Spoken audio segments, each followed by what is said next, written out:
corporate responsibility entails timely and accurate fulfillment of tax obligations wherever a company operates. Haha, and here's something which may be again of interest for the people who are working tomorrow. Companies should comply with both the letter and the spirit of the law. And here you have the countries which have signed this declaration, and the fourth one is Brazil. Again, this is something you may want to take into account. Present, the OECD work on aggressive tax planning, and I told you I would come back on this. As I told you, this is a subgroup of the working party which works on tax compliance. It's actually the subgroup which I serve as secretariat. And the purpose is to help the tax authorities to respond more quickly to tax risks and identify trends and patterns already identified by some tax administrations, which may be relevant for other tax administrations. What for? To facilitate their detection and enable countries to adapt their risk management strategy and identify successful policy and compliance responses. If you want, in the example of Marco of this morning of the turtle and Achilles, the turtle has now taken off the shelf and has started running with Achilles. And this is due thanks to a cooperative effort of a number of countries.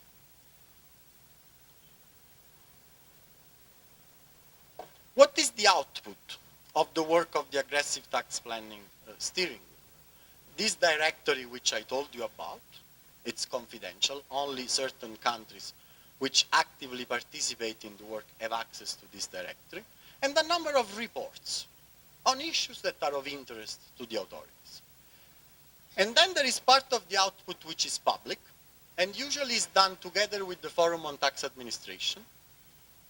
And this includes the report on high net worth individuals, and a report which was issued a few weeks ago, a report which addresses the tax risks arising from bank losses. There have been huge losses in the banking sector because of the financial crisis. There has been some concern at the government level that these losses may basically wipe out their entire taxable base. That in some cases, taxpayers may take aggressive position in order to make use of these losses in a way which is not intended by the legislator.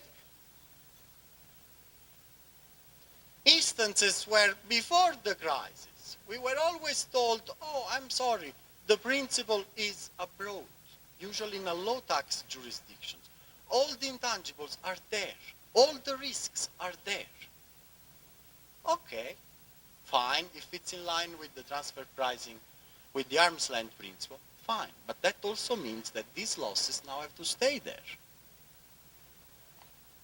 So countries have put together this report in order to show, and what I need to underline here is that, and I was directly involved in the drafting of this report, we did consult several times with representatives from the banking associations of the different countries, with representatives of individual banks in different countries. And the result was this report, where we identify not only the tax risks from the perspective of the tax authorities, but also from the perspective of the banks. And try to find ways to minimize these risks. Present, future.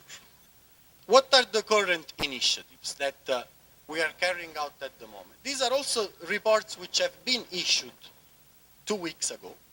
And here I say present, future, because they may be relevant for the next few years. One report is on joint audits, basically auditing a multinational enterprise or a taxpayer with cross-border activities at the same time, with the cooperation between two different tax authorities, in order to make sure that the tax authorities concerned have the complete picture of the situation and nothing is hidden from them. This report also contains a joint audit participants guide, and it will now be implemented as a pilot by a number of countries with a number of taxpayers. What's the benefit of joint audits? For the tax authorities, as I said, complete pictures. For the taxpayer, well, maybe more certainty. Maybe a reduced risk of double taxation due to assessments in one country which are not recognized in another country. Because if they're doing the audit together, they may already know what the final consequence will be, and they will have to take into account the need to avoid double taxation.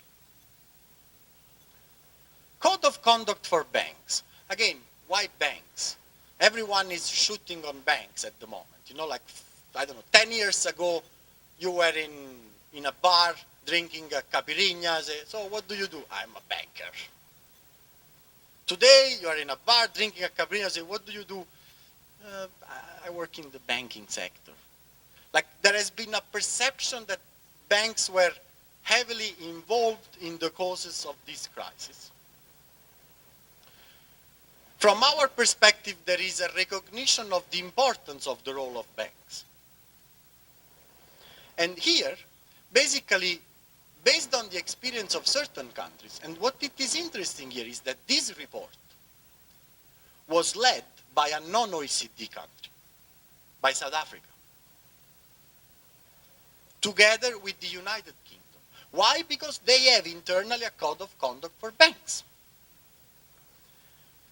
which basically sets the terms of the relationship between banks and tax authorities. What's the benefit? Increased certainty for both parties, tax authorities and banks. A more transparent relationship, and a commitment to respect not only the letter, but also the spirit of the law. I have personally talked to some banks, and the reaction was extremely positive.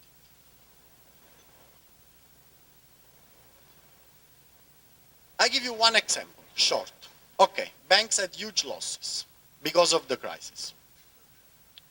Now, if these losses would count as deferred tax assets in their balance sheets, for regulatory purposes, they could use these deferred tax assets against Tier 1 capital,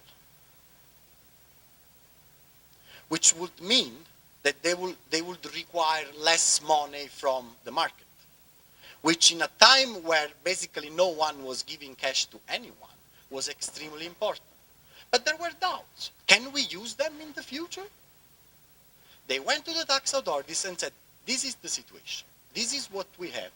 This is what we plan to do. Do you think this is okay with you? And the tax authorities said, yes, it's okay with us. They went to the regulator and said, this counts as deferred tax assets. The tax authority said it's okay. Will you count it as Tier 1 capital? Yes, we will. Achilles and the turtle are now running together, hand in hand. The bank losses report, I have already talked about it. And then a report on offshore compliance, which is more related to tax evasion rather than tax avoidance, so I won't touch upon it. Future.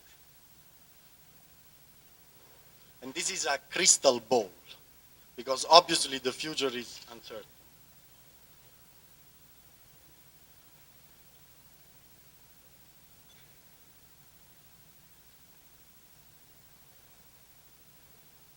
Bring tax to the board. This is an interesting discussion I had with some friends yesterday night after 5 or 6 glasses of beer. And is the role of the tax director within multinational enterprises.